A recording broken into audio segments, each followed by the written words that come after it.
Saharanpur railway station पर भाजपा महिला मोर्चा की राष्ट्रीय कार्यकारिणी सदस्य का हुआ भव्य स्वागत। दी जानकारी। आपको बता दें, सहारनपुर आगमन पर सहारनपुर रेलवे स्टेशन पर भाजपा महिला मोर्चा की राष्ट्रीय कार्यकारिणी सदस्य नीतू गर्ग का भव्य स्वागत हुआ। भाजपा महिला मोर्चा की पदाधिकारियों एवं कार्यकर्ताओं ने उनका भव्य स्वागत एवं सम्मान किया, जिसको लेकर उनका कहना था कि इससे पहले भी वह सहारनपुर आ चुकी हैं। उनका 2 दिवसीय कार्यक्रम है, जिसको लेकर वह सहारनपुर पहुंची है।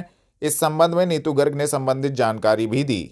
मैम, आपका नाम और आज सहारनपुर पे आप आए हैं, तो क्या कार्यक्रम है आपका, क्या कहना चाहिए? मेरा नाम नीतू गर्ग है। भाजपा महिला मोर्चा में राष्ट्रीय कार्यकारिणी सदस्य स्पेशल इनवाइटी। और आज का जो मेरा कार्यक्रम है वो सहारनपुर में 2 दिन का प्रवास महिला मोर्चा से जो तय किया गया है। हमारे कुछ परंपरागत 15-16 इवेंट्स होते हैं, जिसपे हम संगठनात्मक तौर पर बूथ को, मंडल को, जिला को और बाकी के जितने भी कनेक्ट्स हो सकते हैं, न्यू वोटर कनेक्ट है या आशा आंगनवाड़ी है, उनसे हम कनेक्ट करके संगठन को मजबूत करते हैं। और ये मेरा पहला प्रवास नहीं है, मैं पूरा ऑल ओवर इंडिया में प्रवास कर चुकी हूँ। बिहार में, छत्तीसगढ़ में, अभी लास्ट वीक चंडीगढ़ प्रवास करके आई हूँ। उससे पहले हम हरियाणा में प्रवास कर चुके हैं। और मुझे लगता है कि आज के समय में तो महिला मोर्चा का इस तरह से स्ट्रांग होना हर लेवल पर बहुत ज़रूरी है, क्योंकि अभी मोदी जी ने नारी वंदन अधिनियम भी दिया है। आने वाले टाइम में महिला सशक्त होगी, महिला सक्षम होगी, तभी हम जो हमारा वुमेन रिजर्वेशन बिल है उसका अच्छे से सदुपयोग कर पाएंगे। और आने वाले टाइम में बहुत सारे एमएलए, एमपी और मिनिस्टर्स हम महिलाओं को देखेंगे। जैसे आप जगह घूमेंगे, इसका मोटिव क्या होगा, क्या आगे के लिए तैयारी है? अच्छा, बहुत सारी पार्टी ऐसी हैं कि जो महिलाओं को स्थान नहीं देती है, लेकिन भाजपा एक समारूपी पार्टी है। इसमें चाहे युवा हो, चाहे महिला हो, और वो सब काम कर रहे हैं और पार्टी के लिए काम कर रहे हैं, देश के लिए काम कर रहे हैं। तो इसका आने वाले समय में मुझे जो परिणाम दिखाई देता है, जो इस टाइम पार्लियामेंट में या असेंबली में बहुत कम परसेंटेज है, 10%, 12% महिलाएं हैं, वो आने वाले टाइम में अगर हमें 33% करनी है, 33% करनी है, तो महिलाओं का सारे कामों में निर्भरता और जो अपने आप को एक तरह से लीडरशिप पोजीशन के लिए सपोर्ट करके दिखाना कि हाँ हम सक्षम है, ये बहुत ज़रूरी है। तो ये जो हमारा संगठनात्मक कार्य है, इससे महिलाओं की ग्रूमिंग हो रही है। तो आने वाले टाइम में कैसे वो बेहतर नेता बन सके, ये इसके लिए प्रवास कार्यक्रम होता है। पुलिस लाइन पहुंचे गांव सड़हौली निवासी पीड़ित परिवार ने नकुड़ चेयरमैन पर लगाया मारपीट करने का आरोप, न्याय की लगाई गुहार। आपको बता दें, थाना नकुड़ क्षेत्र के गांव सड़हौली निवासी पीड़ित परिवार एसएसपी कार्यालय पर पहुंचा। पीड़ित विक्की का आरोप था कि वह नकुड़ चेयरमैन भाजपा नेता शिव कुमार गुप्ता के पेट्रोल पंप पर कार्य करता था। पीड़ित का कहना था कि शिव कुमार गुप्ता द्वारा उसके ऊपर पैसों में गबन करने का आरोप लगाते हुए मारपीट की गई और उसके परिवार के साथ भी मारपीट की गई, जिसको लेकर वह उक्त मामले में कार्यवाही की मांग को लेकर परिवार के साथ एसएसपी कार्यालय पर पहुंचा। इस संबंध में जानकारी भी दी। कि कुमार है जी। कहाँ से आए? मैं गांव सड़ौली से आया हूँ जी। क्या मामला है? सर, मैं शिव कुमार गुप्ता है जो नकुड़ के चेयरमैन, उनके पेट्रोल पंप पे कार्य करता सर मैं 4 साल से। और उन्होंने मेरे साथ मारपीट करी अभी 4-5 दिन पहले 28 तारीख में। हिसाब में गबन का आरोप लगा दिया मेरे पे 12 लाख रुपए का। मेरे से पिस्टल दिखाई उन्होंने, मेरे माथे पिस्टल लगा कर रखी, बहुत मारपीट करी सर। देखो, ये देखो, इतनी मारपीट करी है। मेरे पे जबरन लिखवाया, जबरन मेरी वीडियो बनाई कि हाँ मैंने घोटाला किया सर, पर मैंने कोई घोटाला नहीं किया सर, ये सब झूठ है। उन्होंने 10 दिन, मैं 3-4 दिन तक उसमें रखा जी, पुलिस थाने में बिना किसी एफआईआर के। मेरे साथ पुलिस थाने में भी मार पिटाई हुई और शिव कुमार गुप्ता के घर पे भी मार पिटाई करी उन्होंने मेरे साथ उन्होंने बदमाश छोड़ रखे जी। मैं घर नहीं रह पा रहा हूँ, 4-5 दिन हो गए मैं घर से फरार हूँ। जहाँ भी मैं जाता हूँ वही बदमाश मिल रहे हैं मुझे शिव कुमार गुप्ता के। उन्होंने मेरा जीना दुश्वार किया। बस जी, मैं आखिरी मेरी आई है कि मैं गाँव छोड़ कर जाऊंगा और अपने परिवार के साथ आत्महत्या करूंगा सर। यहीं पे आत्महत्या करूंगा, अपने बच्चों से जहर दूंगा मैं सर। मेरे पास और कोई चारा नहीं है सर, हमारी कोई सुनवाई नहीं हो रही है कहीं भी। पुलिस भी उनके साथ ही है, नकुड़ की पुलिस उन्हीं के साथ है, शिव कुमार गुप्ता के। वो नकुड़ का बीजेपी का नेता है, मेरा कोई कुछ नहीं कर सकता, मैं तुम्हारा जो मर्जी कर सकूं, ये धमकी दे रहा है जी मुझे। जी सर, कप्तान साहब से मिले हैं क्या? कप्तान साहब ने कहा मैं कार्रवाई करूंगा, ये आश्वासन दिया उन्होंने कि जो होगा सच होगा, गलत कुछ नहीं होगा तुम्हारे साथ, ये बोला कप्तान साहब ने। सर हमें उन्हीं पे विश्वास है जी सर। क्या नाम है आपका? बालाजी। बालाजी ये बताइए क्या मामला है आपके बेटे के साथ, क्या हुआ? मेरा बेटा नौकरी करे था उसके पंप पे, किसके पंप पे? उसके क्या नाम शिव कुमार गुप्ता का। अच्छा जी, चेयरमैन है नुक्कड़ का वो। अच्छा जी, उन्हें मार छेद करी इसकी रात को, तो हमें पता नहीं लगा। तो हमें सवेरे पता लगा अगली वो पीठ छेद कर थाने में है। तो जी हम बुलाए गए, हम चले गए वहां से। जो वहां से हमारे साथ कहने लगे अपना आधार कार्ड लाओ। हम आधार कार्ड लेकर पुलिस हमारे साथ भेजी, घर से आधार कार्ड लेकर चले गए। वहां से इतना हम बैंक में गए तो हमारा खाता सील करवा दिया। हमने जो फार्म भरा इतना हमारे से लेकर पैसे कटवा कर हमने दे दिए। फिर मांगने लगा, फिर भी दे दिए, फिर मांगने लगा, फिर भी दे। ये फिर मांग रहा था। जो देखो हम गरीब आदमी, हम कहाँ से इतना पैसा लाओगे? हम तो मांगू खाऊ है, हमारे पास कोई पैसा नहीं, धरती मारे नहीं, जजाद मारे नहीं। अच्छा जी, हम तो आत्महत्या करेंगे बस, हमारे पे इस तरह कुछ नहीं है।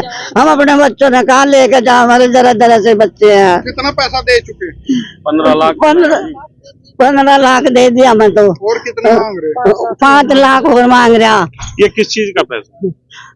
का आरोप लगा रहा है। आरोप लगा रहा जी, आरोप है मार छेद करी ना, और मार छेद पर लिखवा लिया वहाँ से। कोई कुछ नहीं, कोई लिखत नहीं है, कुछ नहीं है। गागलहेड़ी निवासी पीड़ित ने घर में हुई चोरी के मामले में कार्यवाही न होने को लेकर एसएसपी से लगाई न्याय की गुहार। आपको बता दें, गागलहेड़ी निवासी पीड़ित एसएसपी कार्यालय पर पहुंचा। पीड़ित मोहम्मद सावेज का कहना था कि 16 नवंबर को वह अपने माता पिता व बहन के साथ जिला मुजफ्फरनगर में शादी में गया था और जैसे ही वह शादी से लौटा तो उसके घर में चोरी हो रखी थी, जिसकी सूचना पीड़ित ने पुलिस को दी, लेकिन पुलिस ने उक्त मामले में अभी तक भी कोई कार्यवाही नहीं की है। उक्त मामले में कार्यवाही की मांग को लेकर पीड़ित एसएसपी कार्यालय पर पहुंचा तथा संबंधित जानकारी दी। क्या नाम है तुम्हारा? मेरा नाम है जी मोहम्मद सावेज, गागलहेड़ी। क्या मामला? मामला ये है जी, हम गए थे जिला मुजफ्फरनगर में शादी में, अपने मामा की लड़की की शादी में थे। तो जय क्या नाम से घर में कोई था नहीं हमारे, उसमें जी हम 16 को गए थे यहाँ से। 17-18 की रात को हमारे घर पे चोरी हुई।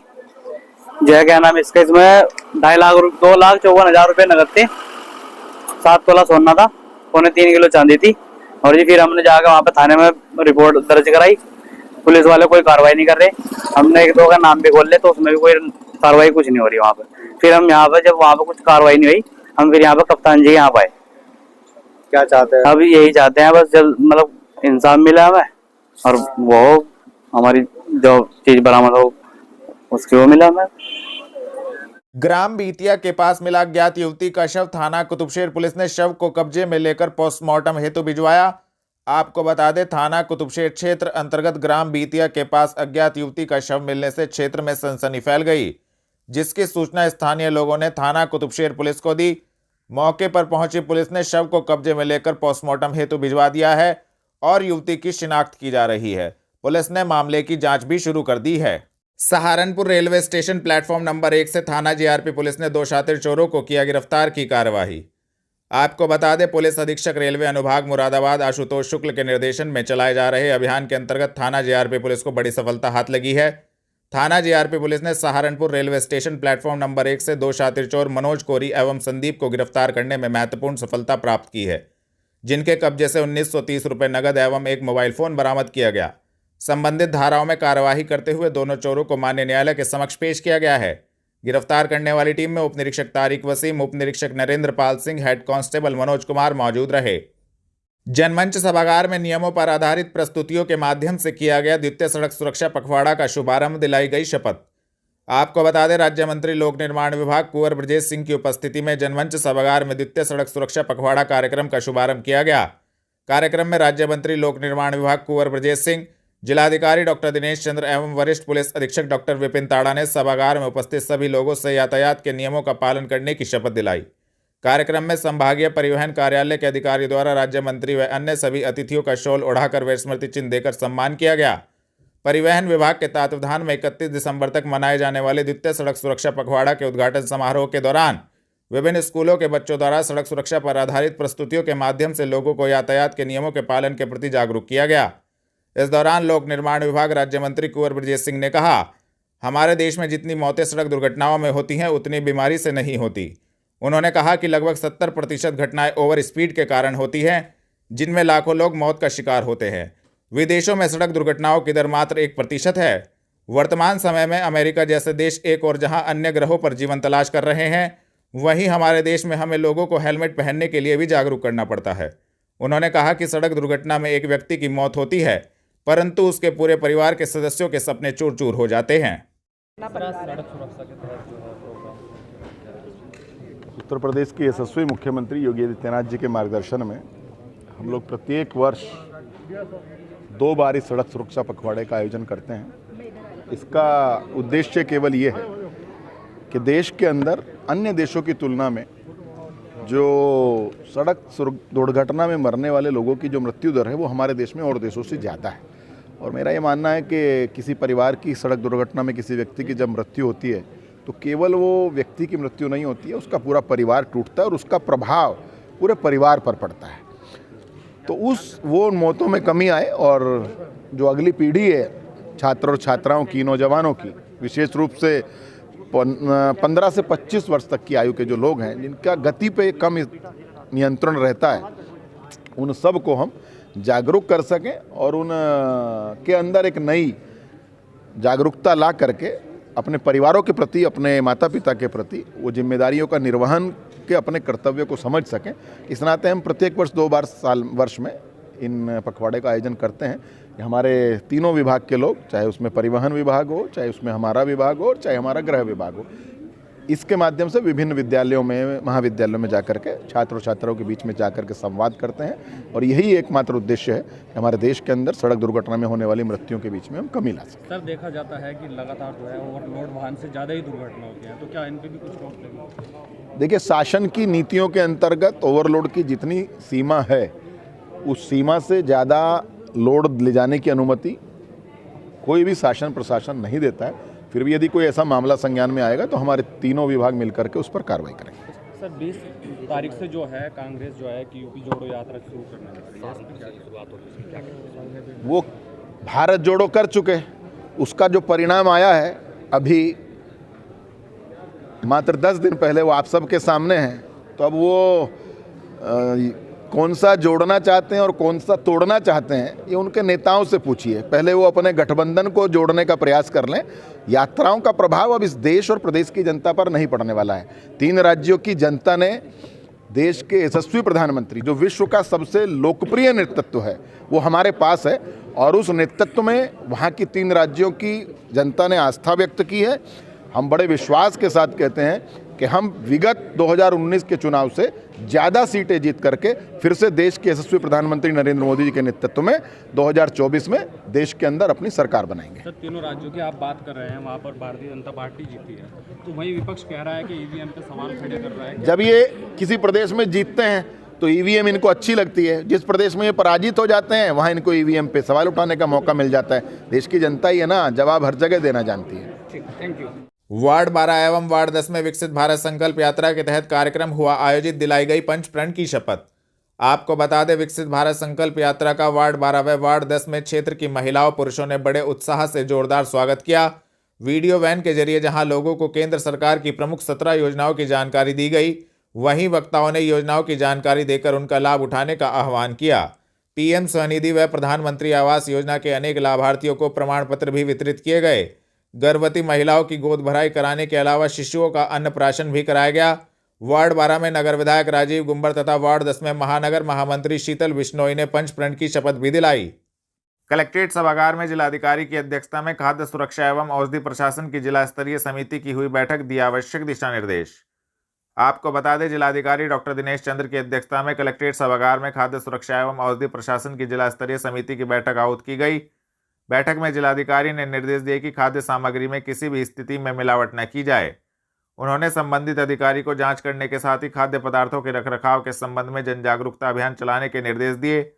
उन्होंने कहा कि आम जनमानस के स्वास्थ्य सुरक्षा के दृष्टिगत खाद्य पदार्थों में किसी भी प्रकार की मिलावट न हो, इस बात का विशेष ध्यान रखा जाए। मेडिकल स्टोरों पर प्रतिबंधित दवाएं न बेची जाएं। ड्रग इंस्पेक्टर को निरंतर निरीक्षण कर कार्यवाही करने के लिए कहा। उन्होंने सभी व्यापारियों को खाद्य पदार्थों का लाइसेंस लेने के लिए कहा। शुद्ध दूध की उपलब्धता के लिए खाद्य एवं औषधि प्रशासन विभाग को निरीक्षण खाद्य नमूने लेने के निर्देश दिए।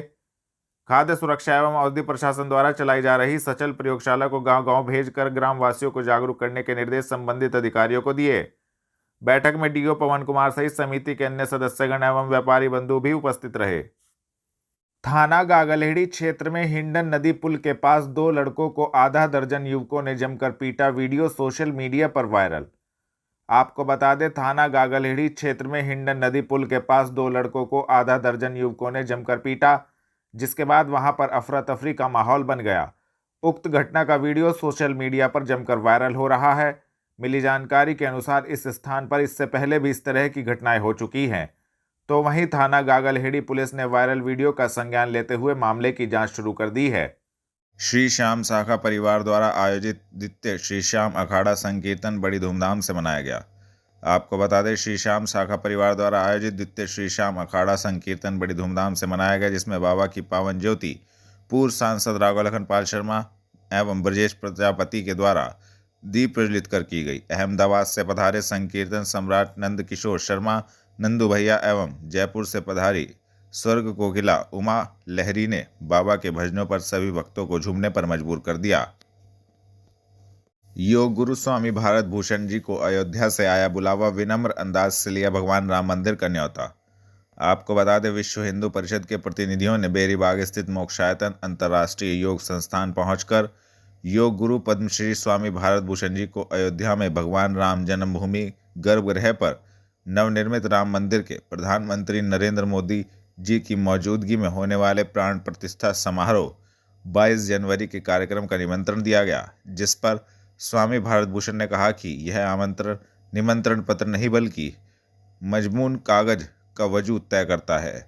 ये भगवान राम के अपने घर से बुलावा है और भगवान राम जन्म स्तर से संदेश लाने वाले आम पत्रवाहक नहीं, रामदूत हनुमान जी के रूप में है। इस दौरान स्वामी भारत भूषण ने रामदूत प्रांतीय पदाधिकारी प्रवींद्र बंसल और जयपाल सिंह का तिलक अक्षत और रुद्राक्ष माल से स्वागत किया और स्वयं नीचे घुटने के बल विरासन में बैठकर राम मंदिर की प्राण प्रतिष्ठा का निमंत्रण पत्र स्वीकार किया। वार्ड 13 में मर्यादा पुरुषोत्तम भगवान श्री रामचंद्र जी के मंदिर श्रीधाम अयोध्या से आए पूजित अक्षत कलश यात्रा श्री सिद्धिविनायक मंदिर नानकपुरम से प्रारंभ होकर लालदास मंदिर देवपुरम, श्री दुर्गा मंदिर देवेंद्र नगर, श्री हरेश्वर महादेव मंदिर पुष्पांजलि विहार, रविदास मंदिर चखरेटी, संकट मोचन हनुमान मंदिर चखरेटी, शिव मंदिर चखरेटी में होते हुए सिद्धिविनायक मंदिर नानकपुरम पर संपन्न हुई। यात्रा में महानगर महामंत्री शीतल बिश्नोई, पार्षद प्रतिनिधि वार्ड 13 नीरज कुमार, आचार्य हरिशंकर, सुनील धीमान मौजूद रहे। आरएसएस कार्यालय मधुकर कुंज में एक प्रेस वार्ता हुई, जिसके अंतर्गत आगामी 17 दिसंबर 2023 दिन रविवार को आयोजित होने वाले आदिशक्ति सम्मेलन के विषय में महिला समन्वय समिति सहारनपुर विभाग द्वारा प्रबुद्ध महिला सम्मेलन की विस्तृत रूप से चर्चा एवं वार्ता की गई। इस संबंध में उन्होंने जानकारी भी दी। क्या आपका नाम और आज किस लिए प्रेस वार्ता रखी है? मैं योगाचार्य अनीता, सहारनपुर विभाग संयोजिका। किस लिए प्रेस वार्ता की है? आज हमने प्रेस वार्ता रखी है, एक आदिशक्ति महासम्मेलन रखा जा रहा है, जिसमें प्रबुद्ध वर्ग की सभी मातृशक्ति को इसमें आमंत्रित किया जा रहा है। और इसका उद्देश्य क्या है? इसका उद्देश्य है कि महिलाओं को जागृत करना। वैसे तो प्रबुद्ध हैं, जागृत तो हैं ही, पर उसमें भी कुछ समाज ऐसा है कि जो प्रबुद्ध होते हुए भी अपनी भाव नहीं प्रकट कर पा रही हैं। हम एक जगह पूरी मातृशक्ति इकट्ठी होंगी और हमें जो यहाँ पर मार्गदर्शन मिलेगा ऐसी विदुषी बहनों का, जिसमें हमने जिले की समस्त प्रबुद्ध वर्ग की बहनों से संपर्क किया है। प्रशासनिक स्तर से लेकर गृहिणी तक हर वर्ग को हम इसमें आमंत्रित कर रहे हैं और जो समस्याएं हैं उसके विषय में एक बीच का सत्र, चर्चा का सत्र रखा गया है। उसमें हम अपनी समस्याएं कहेंगे भी और उनका मार्गदर्शन भी मिलेगा। इस प्रकार से हम अपना जो स्वरूप भारतीय दर्शन में नारी का स्वरूप है उस विषय पर भी चर्चा होगी और वर्तमान समय में नारी की क्या भूमिका समाज में होनी चाहिए, परिवार, समाज, राष्ट्र के लिए, उस विषय पर भी चिंतन किया जाएगा। तो महिलाओं को बुलाने के लिए क्या अपील करना चाहेंगे चैनल के माध्यम से? हम चाहेंगे कि हमारी सभी बहनें इस महिला सम्मेलन में आएं और मार्गदर्शन जो हमें मिल रहा है उसके अनुरूप हम कहीं पर किसी की कोई समस्या है तो उसका समाधान भी होगा और हम राष्ट्र के लिए, समाज के लिए सेवा करने के लिए भी प्रेरित रहें। परिवार का पालन हम करते हैं। गृहस्थ धर्म सबसे बड़ा धर्म है जिस पे हमारे चारों आश्रम स्थित रहते हैं। जब हम इतना बड़ा योगदान देते हैं, इतनी सेवा करते हैं, तो वो भाव हम क्यों ना अपने समाज और राष्ट्र के लिए भी पैदा करें। गढ़ी मलूक गली नंबर 1 में भारतीय बौद्ध संघ प्रदेश महामंत्री जयराम गौतम प्रधान द्वारा कराया गया 2 निर्धन कन्याओं का विवाह। आपको बता दें, भारतीय बौद्ध संघ प्रदेश महामंत्री जयराम गौतम प्रधान द्वारा 2 निर्धन कन्याओं का विवाह समारोह गढ़ी मलूक गली नंबर 1 में आयोजित किया गया। विवाह समारोह में 2 निर्धन कन्याओं का विवाह विधि विधान के साथ संपन्न कराया गया। इस दौरान जयराम गौतम प्रधान ने बताया कि प्रभु की कृपा से यह कार्यक्रम हो रहा है। कार्यक्रम में सर्वधर्म के लोगों को बुलाया गया है। वहीं समाज सेवी महेंद्र सचदेवा ने कहा कि जयराम गौतम ने अपने समाज में एक इतिहास कायम कर दिया है। यह हमेशा हर सामाजिक, व्यापारिक आदि संगठनों में सक्रिय रहकर समाज की भलाई के लिए निरंतर कार्य करते रहते हैं। नाम और आज क्या कार्यक्रम आयोजित किया गया? मेरा नाम सुनीता है और 2 लड़कियों का विवाह कर रहे हैं आज। उससे पहले भी 2-3 लड़कियों का कर चुके हैं और सारे गांव में जिस गांव में मंदिर नहीं है, तस्वीरें नहीं है, वहाँ पे तस्वीरें देते हैं, कलश देते हैं और जो भी धर्म के काम होते हैं सब करते हैं। कब से करते आ रहे हो? ऐसे हो गए 10-12 साल हो गए। अब तक कितनी लड़कियों का लगभग कर चुके हैं? अब तक की 3-4 लड़कियों का कर चुके हैं। पहले जो वैसी लड़कियां थी उनके भी कर योगदान दिया। मतलब ऐसी प्रेरणा कहाँ से मिली? कि मतलब आप ऐसी प्रेरणा हमारे सासू ससुर ने दी हमको। बुद्ध भगवान जी से मिली, बाबा साहब से मिली। आप जो तस्वीर देते हैं वो कहेंगे किस चीज की तस्वीर देते हैं? हम बाबा साहब, बुद्ध भगवान जी, रविदास जी की देते हैं। आपका नाम? Hello, my name is Chandni Singhwal. My husband name is रकम सिंह। अच्छा, जैसे आपने आज शादी ब्याह किया है, क्या कहना चाहेंगे इसके बारे में? ये मतलब समाज सेवा कर रहे हैं। बस ये देखिए आप, मतलब योगदान दे रहे हैं लड़कियों को, प्रॉपर्ली घर से कर रहे हैं। पहले योगदान दिया है इन्होंने, थोड़ा थोड़ा किया है। मोस्टली इनका हो गया 10 ईयर्स हो गए जो मतलब बैकवर्ड में किया इन्होंने, और अब ये प्रॉपर्ली कर रहे हैं, मतलब 2002 से कर रहे हैं। आगे क्या तैयारी? आगे भाई ये पूरा ये सोच रहे हैं कि 5 लड़कियों कर दे या आगे उससे भी ज़्यादा करे, उससे भी ज़्यादा कुछ और योगदान करना सोचे या शादी करे। प्रॉपर्ली शादी तो कर ही रहे हैं घर, लेकिन ये है कि और ज़्यादा करने की सोच रहे हैं। मतलब जो लगता है कि भाई उसके माँ बाप ही कर रहे हैं, उनको ये ना लगे कि भाई ये मतलब कन्यादान कोई और कर रहा है हमारा, मतलब हमें पेरेंट्स बन के कर रहे हैं। हाँ जी बिल्कुल। जी प्रधान जी, ये शादी समारोह जो आप लोगों ने जो है ओपन किया है, किस तरह से है और क्या प्रेरणा? देखिए, ये सब समाज की ही देन है। जो ये मेरे द्वारा कार्य किया जा रहा है, पूरे समाज के द्वारा कार्य किया जा रहा है, पूरे परिवार के द्वारा कार्य किया जा रहा है। जितने भी यहाँ पर मेहमान हमारे पहुँचे हैं, जो हमारी बारात पहुँची है, और ये कन्याओं का जो विवाह, ये मेरे द्वारा नहीं हो करके प्रभु की एक ऐसी इच्छा है कि जो कार्य हो रहा है। और जितने यहाँ पर जन आए हैं, मीडिया बंधु आए हैं, मैं उनका सबका दिल की गहराई से धन्यवाद करता हूँ, क्योंकि अपना समय निकाल कर यहाँ आए, ये सबसे बड़ी बात है। समय का सबके पास अभाव है और सब लोग यहाँ पर आए बच्चों को आशीर्वाद देने के लिए। सबका दिल की गहराइयों से धन्यवाद। और मैं चाहता हूँ कि निरंतर ऐसे ही कार्य ये होते रहें और सब लोग यहाँ कर आकर बच्चियों को आशीर्वाद देते रहें। प्रदेश सरकार जो है लगातार निर्धन कन्याओं का विवाह करा रही है, आपको कहाँ से प्रेरणा मिली? आपने खुद ये बीड़ा उठाया, आपके साथ आपकी टीम है। देखिए, हमारे मम्मी पापा का एक ही कहना था, बाबा साहब डॉक्टर BR अम्बेडकर का, अगर आप कुछ है आपके पास तो दूसरे की मदद करो। जब तक हमारे पास कुछ नहीं था तो हमने किसी की मदद नहीं करी। आज बाबा साहब के आशीर्वाद से, माता पिता के आशीर्वाद से, समाज के आशीर्वाद से अगर आज हमारे पास कुछ है तो हम समाज को देने का काम करेंगे। बाबा साहब ने ये बात कही थी कि किसी की हेल्प करना अगर आप इस योग्य हो तो उन्हीं की प्रेरणा और माता पिता की प्रेरणा और परिवार की और अपने जो हमारे सभी लोग हैं इनकी प्रेरणा ही मेरे भावना मेरे दिल के अंदर आई, तब जाके कार्य कर। आज आप जो है पुण्य का काम कर रहे हैं, तो अपने शहरवासियों को, देशवासियों को क्या संदेश? देखिए, मैं अभी सारे देशवासियों को यही कहना चाहता हूँ कि इस तरीके के कार्य जो लोग संपन्न लोग हैं वो गरीब लोगों के लिए कराते रहें, यही मेरा सबसे संदेश है। और सबके लिए जय भीम, जय भारत, भारत माता की जय।